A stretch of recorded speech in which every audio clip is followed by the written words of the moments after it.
आप देख रहे हैं जेके न्यूज नेटवर्क। आज पश्चिम सिंहभूम विधायक सरयू राय के द्वारा प्रेस वार्ता रखी गई थी, जिस प्रेस वार्ता में झारखंड के सबसे बड़े जंगल कहे जाने वाले सारंडा जंगल के बारे में विभिन्न चर्चा करते हुए मीडिया को संबोधित किया। आपको बता दें कि सारंडा जंगल जहां पे विभिन्न खनिज पदार्थ पाए जाते हैं, ऐसे में वहां पे अवैध खनन के मामला अक्सर सारंडा जंगल से आते हैं। आपको बता दें कि ये मामले कैबिनेट मीटिंग में भी चर्चा हुई थी और आज प्रेस वार्ता में भी सरयू राय ने बोला है कि अवैध खनन जल्द से जल्द वहां पे बंद करवाया जाए। आपको सुनाते हैं क्या कुछ कह रहे हैं सरयू राय।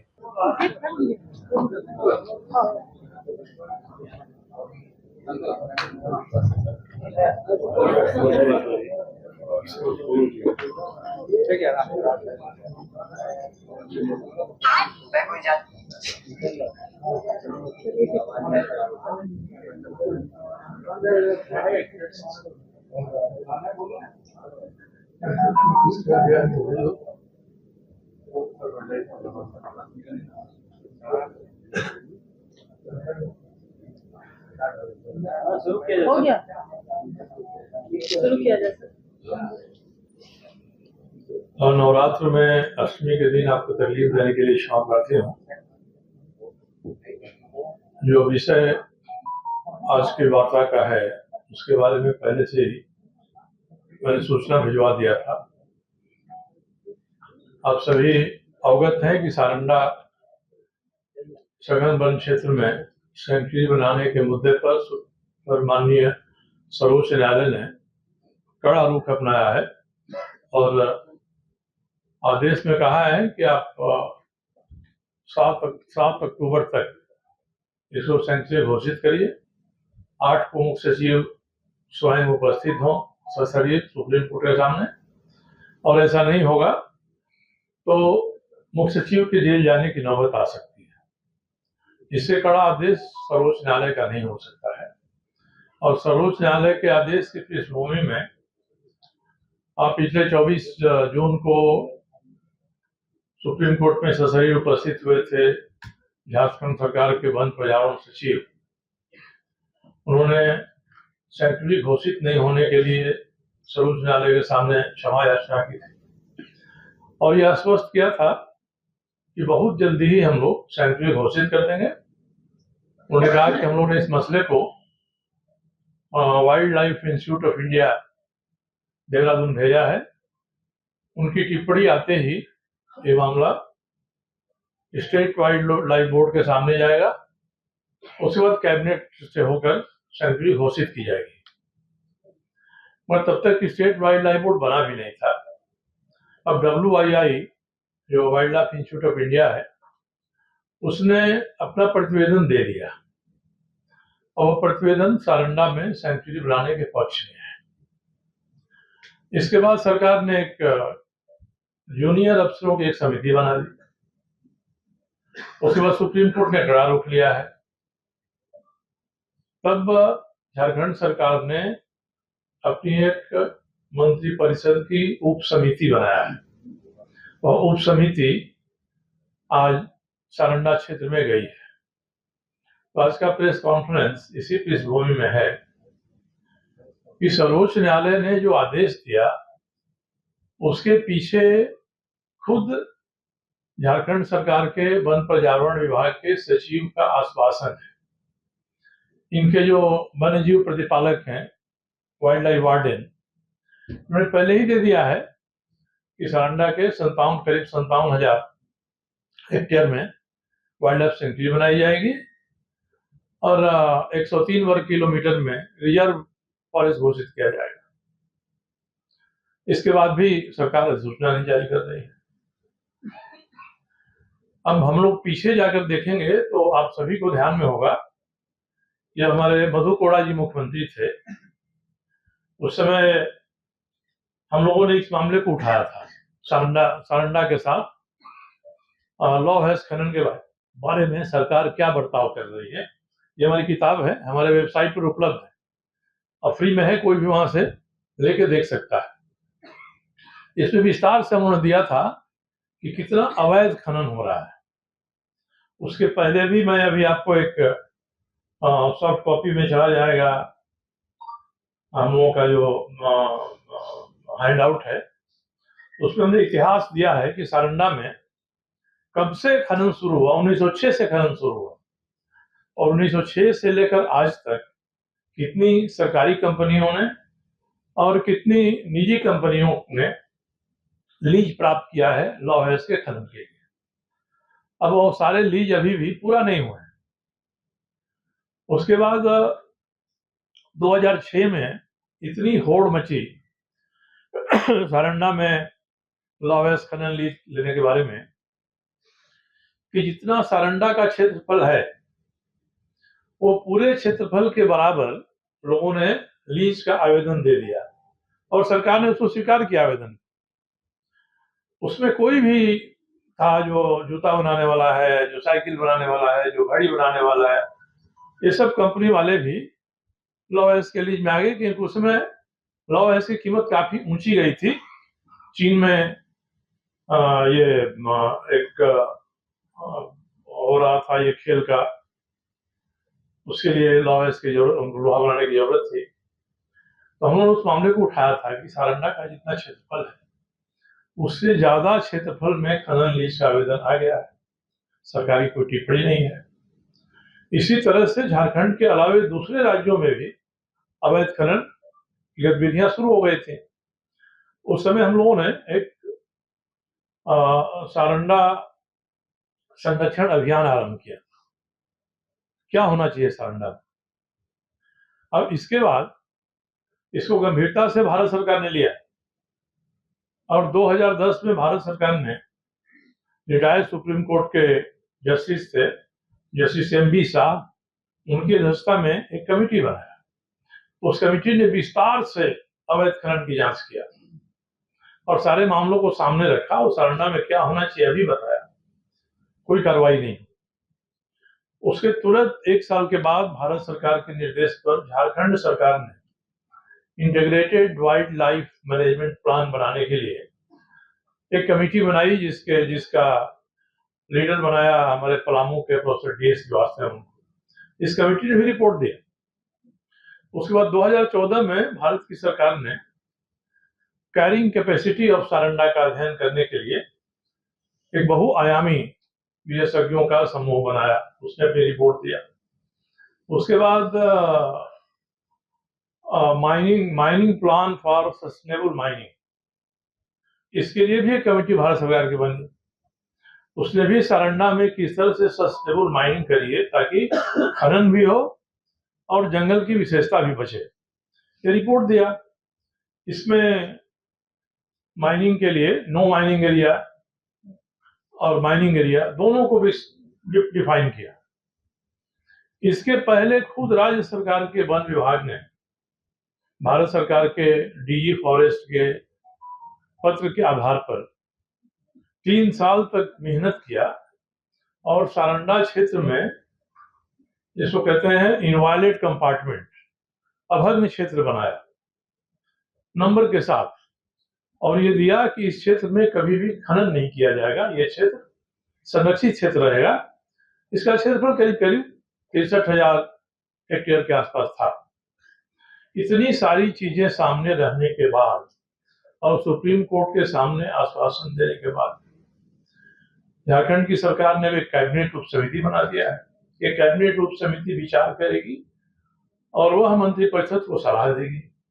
उस सलाह के आधार पर 8 अक्टूबर को जब मुख्य सचिव को हाजिर होना है तो उसके पहले प्रतिवेदन दे दिया जाएगा कि सारंडा में वन्य जीव अभयारण्य, वाइल्ड लाइफ सेंचुरी बनाने के बारे में सरकार का क्या विचार है।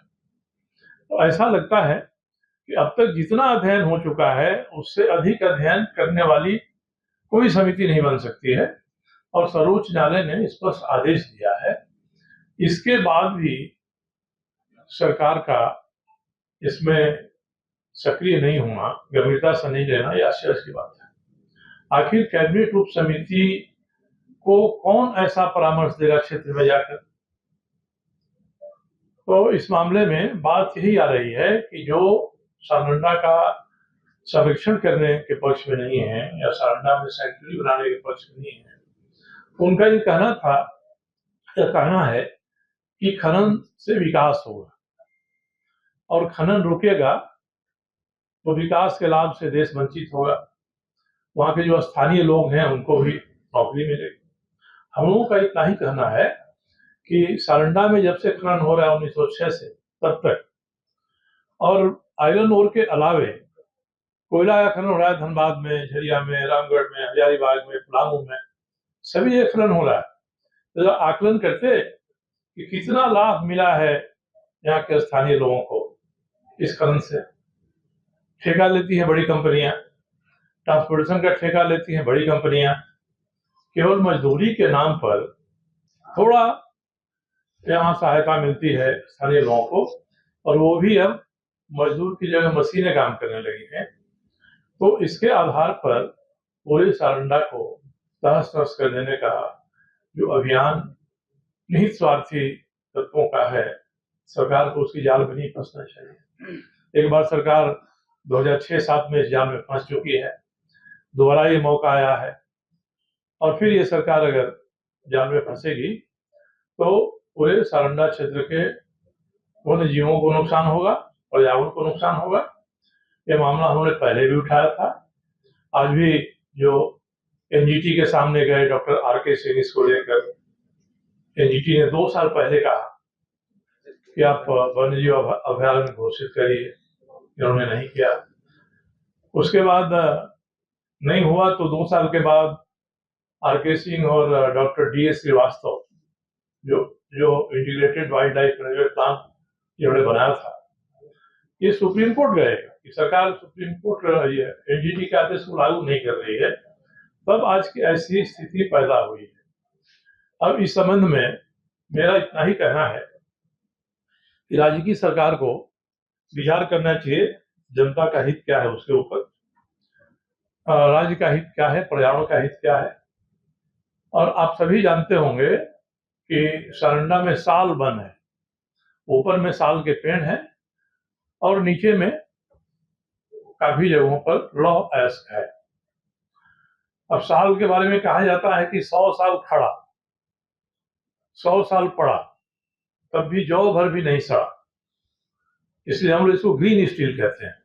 100 साल पुराना पेड़ को काट दीजिए और 100 साल तक जमीन पर पड़ा रहेगा, तभी जौ भर भी नहीं सड़ता है। इतने समय में तो इस्पात और लोहा जंग खा के खत्म हो जाएगा। तो इसका ध्यान रखना चाहिए। एशिया का सबसे अधिक महत्वपूर्ण साल वन क्षेत्र है, वहाँ अत्यधिक मात्रा में जैव विविधता है, वहाँ अत्यधिक मात्रा में वन्य जीवों का आवास है। इस पर सरकार को ध्यान देना चाहिए। और मैं किसी गलतफहमी में नहीं हूँ, ये सरकार जो रवैया अपना रही है, मुझे लगता है कि सरकार और विपक्ष भी इसके बारे में स्पष्ट नहीं है। आज तो जिन लोगों ने 2006-07 में अवैध खनन किया था और सारंडा पर आफत लाया था, वो सब लोग तो आज विपक्ष के ही साथ हैं। और 2009 में वहां सबसे बड़ा खनन करता स्टील अथॉरिटी ऑफ इंडिया है। इसको आगे और चिड़िया में लीज नहीं दिया जाए, इसके लिए भारत सरकार की फॉरेस्ट एडवाइजरी कमेटी ने स्पष्ट प्रतिवेदन दिया और इनके आग्रह को ठुकरा दिया कि आपके पास अभी जितना लीज क्षेत्र है, आप उसका 1/4 भी खनन नहीं कर सके हैं, आप और मांगते हैं अधिक। तो फॉरेस्ट एडवाइजरी कमेटी के अनुशंसा को उस समय मंत्री थे पर्यावरण विभाग के श्रीमान जयराम रमेश जी, उन्होंने इसको ओवररूल कर दिया और कहा कि मैं आदेश दे रहा हूं कि फॉरेस्ट एडवाइजरी कमेटी के प्रतिवेदन को नहीं माना जाए और चिड़िया में और अतिरिक्त भूमि पर सेल को लीज दिया जाए। और सेल ने जितनी तबाही की है सारंडा में, उतना कोई और नहीं कर सकता है। झूठ बोला है, फॉरेस्ट क्लियरेंस का, एनवायरमेंट क्लियरेंस का उल्लंघन किया है। ट्रांसपोर्टर्स के नाम से पोंगा से लेके मानोहरपुर तक जो वन पथ है उसको काट कर चौड़ा कर दिया है। और 10 साल पहले सुप्रीम कोर्ट का ही आदेश था कि जब ट्रांसपोर्टेशन करेंगे कहीं से लॉ एस का या किसी भी कारण एस का, तो आप सड़क मार्ग से नहीं ले जाएंगे उसको, उसके लिए आप बेल्ट बनाएंगे और बेल्ट के माध्यम से उसको ढोकर रेलवे स्टेशन तक ले जाएंगे। आज तक इन्होंने एक भी कन्वेयर बेल्ट खड़ा नहीं किया और उसी तरह से सड़क के किनारे जा रहा है। सारंडा में दो बड़ी नदियां हैं, कारू और कोयना। दोनों के पानी के बारे में आप लोग अक्सर अखबार में छापते हैं कि लाल पानी हो गया है, वहाँ का लाल पानी ज्यादा खतरनाक है, वहाँ का लाल सलाम ज्यादा खतरनाक है। इसके बारे में तुलना हो गई है। छोटे छोटे जो नाले थे, जिसको फर्स्ट ऑर्डर वाटर स्ट्रीम कहा जाता है, इनको भी इन्होंने खत्म कर दिया। इसके कारण से वहाँ खेती पर संकट आ गया है, नदियों का जल दूषित हो गया है और खनन और ट्रांसपोर्टेशन के माध्यम से जो गांव है, इस गांव के लोग भी तबाह हैं। मैं एक बात कहना चाहता हूँ कि सारंडा में शुरू में कोई गांव नहीं था। 1930 के आसपास 10 गांव वहां बसाए गए, इसलिए कि अंग्रेजों ने जो वन प्रबंधन प्लान बनाया था उसमें लोगों की जरूरत थी। ये 10 गांव बसाए गए थे उस समय। अब वो गांव बढ़ते बढ़ते कुछ अधिक आबादी हुई है और उसके अतिरिक्त कुछ अवैध भी लोग वहां रह रहे हैं।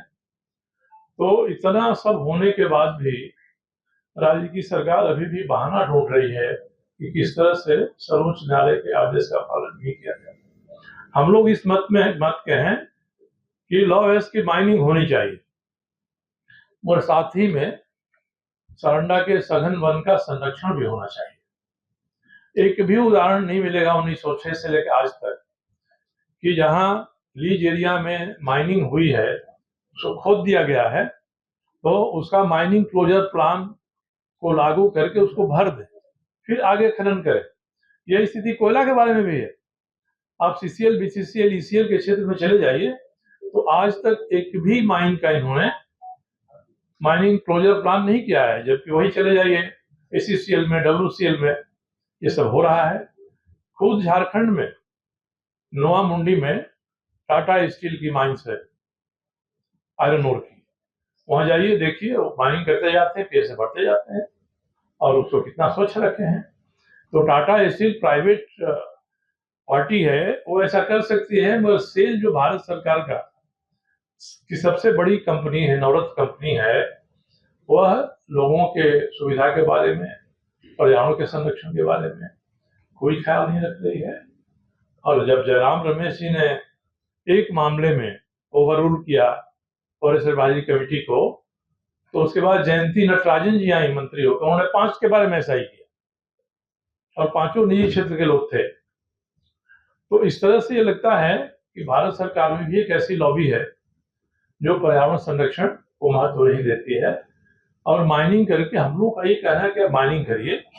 झारखंड को जितने लॉ-एस की जरूरत है इस्पात बनाने के लिए, या हमारे पूरे देश को जितने लॉ-एस की जरूरत है इस्पात बनाने के लिए, उतना लॉ-एस का आप निकालिए।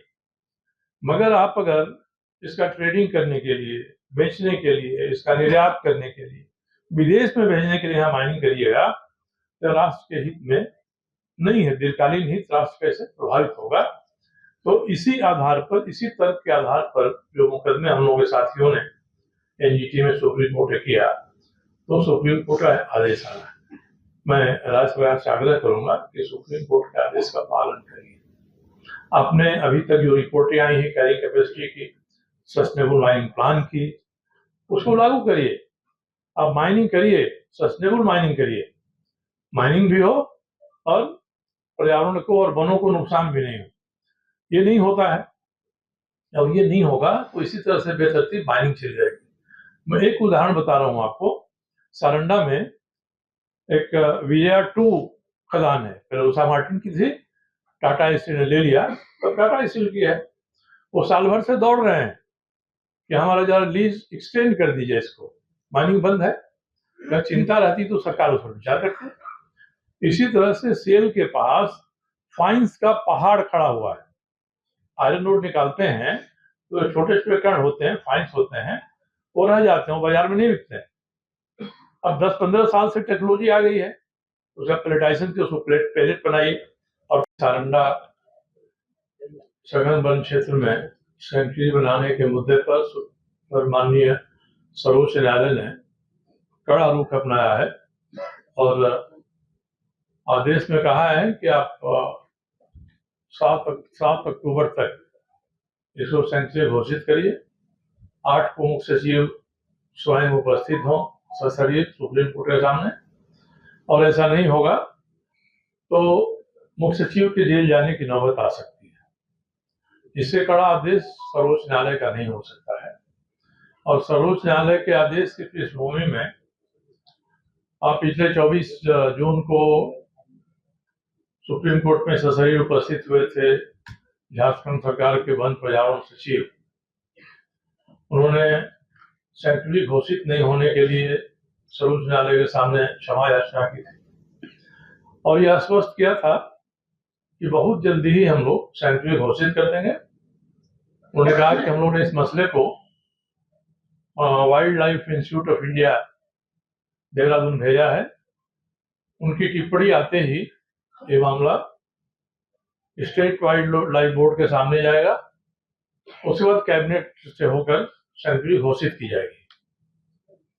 मगर तब तक स्टेट वाइल्ड लाइफ बोर्ड बना भी नहीं था। अब WII जो wild life institute of India है, उसने अपना प्रतिवेदन दे दिया, और वो प्रतिवेदन सारंडा में सेंचुरी बनाने के पक्ष में है। इसके बाद सरकार ने एक जूनियर अफसरों की एक समिति बना दी। उसके बाद सुप्रीम कोर्ट ने कड़ा रुख लिया है। तब झारखंड सरकार ने अपनी एक मंत्री परिषद की उप समिति बनाया है, और उप समिति आज सारंडा क्षेत्र में गई है। तो आज का प्रेस कॉन्फ्रेंस इसी पृष्ठभूमि में है कि सर्वोच्च न्यायालय ने जो आदेश दिया उसके पीछे खुद झारखंड सरकार के वन पर्यावरण विभाग के सचिव का आश्वासन है। इनके जो वन्य जीव प्रतिपालक हैं, वाइल्ड लाइफ वार्डन, उन्होंने पहले ही दे दिया है कि सारंडा के करीब 57,000 हेक्टेयर में वाइल्ड लाइफ सेंचुरी बनाई जाएगी, और 103 वर्ग किलोमीटर में रिजर्व फॉरेस्ट घोषित किया जाएगा। इसके बाद भी सरकार अधिसूचना नहीं जारी कर रही है। अब हम लोग पीछे जाकर देखेंगे तो आप सभी को ध्यान में होगा, जब हमारे मधु कोड़ा जी मुख्यमंत्री थे, उस समय हम लोगों ने इस मामले को उठाया था। सारंडा के साथ लॉ हैज खनन के बारे में सरकार क्या बर्ताव कर रही है। ये हमारी किताब है, हमारे वेबसाइट पर उपलब्ध है, और फ्री में है, कोई भी वहां से लेके देख सकता है। इसमें विस्तार से उन्होंने दिया था कि कितना अवैध खनन हो रहा है। उसके पहले भी मैं अभी आपको एक सॉफ्ट कॉपी में चला जाएगा, हम लोगों का जो हैंड आउट है, उसमें हमने इतिहास दिया है कि सारंडा में कब से खनन शुरू हुआ। 1906 से खनन शुरू हुआ, और 1906 से लेकर आज तक कितनी सरकारी कंपनियों ने और कितनी निजी कंपनियों ने लीज प्राप्त किया है लॉ हैज के खनन के लिए। अब वो सारे लीज अभी भी पूरा नहीं हुए हैं। उसके बाद 2006 में इतनी होड़ मची सारंडा में लॉ हैज खनन लीज लेने के बारे में, कि जितना सारंडा का क्षेत्रफल है वो पूरे क्षेत्रफल के बराबर लोगों ने लीज का आवेदन दे दिया, और सरकार ने उसको स्वीकार किया आवेदन। उसमें कोई भी था जो जूता बनाने वाला है, जो साइकिल बनाने वाला है, जो घड़ी बनाने वाला है, ये सब कंपनी वाले भी लॉ हैज के लीज में आ गए, क्योंकि उसमें लॉ हैज की कीमत काफी ऊंची गई थी। चीन में ये एक हो रहा था ये खेल का, उसके लिए लॉ हैज की जरूरत, लोहा बनाने की जरूरत थी। तो हमने उस मामले को उठाया था कि सारंडा का जितना क्षेत्रफल है उससे ज्यादा क्षेत्रफल में खनन लीज का आवेदन आ गया है, सरकारी कोई टिप्पणी नहीं है। इसी तरह से झारखंड के अलावे दूसरे राज्यों में भी अवैध खनन की गतिविधियां शुरू हो गई थी। उस समय हम लोगों ने एक सारंडा संरक्षण अभियान आरंभ किया। क्या होना चाहिए सारंडा में। अब इसके बाद इसको गंभीरता से भारत सरकार ने लिया, और 2010 में भारत सरकार ने रिटायर्ड सुप्रीम कोर्ट के जस्टिस थे, जस्टिस MB शाह उनकी अध्यक्षता में एक कमेटी बनाया। उस कमेटी ने विस्तार से अवैध खनन की जांच किया और सारे मामलों को सामने रखा और सारंडा में क्या होना चाहिए अभी बताया। कोई कार्रवाई नहीं। उसके तुरंत 1 साल के बाद भारत सरकार के निर्देश पर झारखंड सरकार ने integrated wild life management plan बनाने के लिए एक कमेटी बनाई, जिसका लीडर बनाया हमारे पलामू के प्रोफेसर DS श्रीवास्तव उनको। इस कमेटी ने भी रिपोर्ट दिया। उसके बाद 2014 में भारत की सरकार ने कैरिंग कैपेसिटी ऑफ सारंडा का अध्ययन करने के लिए एक बहुआयामी विशेषज्ञों का समूह बनाया। उसने अपनी रिपोर्ट दिया। उसके बाद mining plan for sustainable mining, इसके लिए भी एक कमेटी भारत सरकार की बनी। उसने भी सारंडा में किस तरह से सस्टेनेबल माइनिंग करिए ताकि खनन भी हो और जंगल की विशेषता भी बचे, ये रिपोर्ट दिया। इसमें माइनिंग के लिए नो माइनिंग एरिया और माइनिंग एरिया दोनों को भी डिफाइन किया। इसके पहले खुद राज्य सरकार के वन विभाग ने भारत सरकार के DG फॉरेस्ट के पत्र के आधार पर 3 साल तक मेहनत किया और सारंडा क्षेत्र में, जिसको कहते हैं इनवायलेट कंपार्टमेंट, अभग्न क्षेत्र बनाया नंबर के साथ, और ये दिया कि इस क्षेत्र में कभी भी खनन नहीं किया जाएगा, ये क्षेत्र संरक्षित क्षेत्र रहेगा। इसका क्षेत्रफल करीब करीब 63,000 हेक्टेयर के आसपास था। इतनी सारी चीजें सामने रहने के बाद और सुप्रीम कोर्ट के सामने आश्वासन देने के बाद झारखंड की सरकार ने एक कैबिनेट उप समिति बना दिया है। ये कैबिनेट उप समिति विचार करेगी और वह मंत्रिपरिषद को सलाह देगी। उस सलाह के आधार पर 8 अक्टूबर को जब मुख्य सचिव को हाजिर होना है, उसके पहले प्रतिवेदन दे दिया जाएगा कि सारंडा में वन्य जीव अभयारण्य, वाइल्ड लाइफ सेंचुरी बनाने के बारे में सरकार का क्या विचार है। तो ऐसा लगता है कि अब तक जितना अध्ययन हो चुका है उससे अधिक अध्ययन करने वाली कोई समिति नहीं बन सकती है, और सर्वोच्च न्यायालय ने स्पष्ट आदेश दिया है। इसके बाद भी सरकार का इसमें सक्रिय नहीं होना, गंभीरता से नहीं लेना, यह आश्चर्य की बात है। आखिर कैबिनेट उप समिति को कौन ऐसा परामर्श देगा क्षेत्र में जाकर? तो इस मामले में बात यही आ रही है कि जो सारंडा का संरक्षण करने के पक्ष में नहीं है या सारंडा में सेंचुरी बनाने के पक्ष में नहीं है, उनका ये कहना है कि खनन से विकास होगा और खनन रुकेगा तो विकास के लाभ से देश वंचित होगा। वहां के जो स्थानीय लोग हैं उनको भी नौकरी मिलेगी। हम लोगों का इतना ही कहना है कि सारंडा में जब से खनन हो रहा है 1900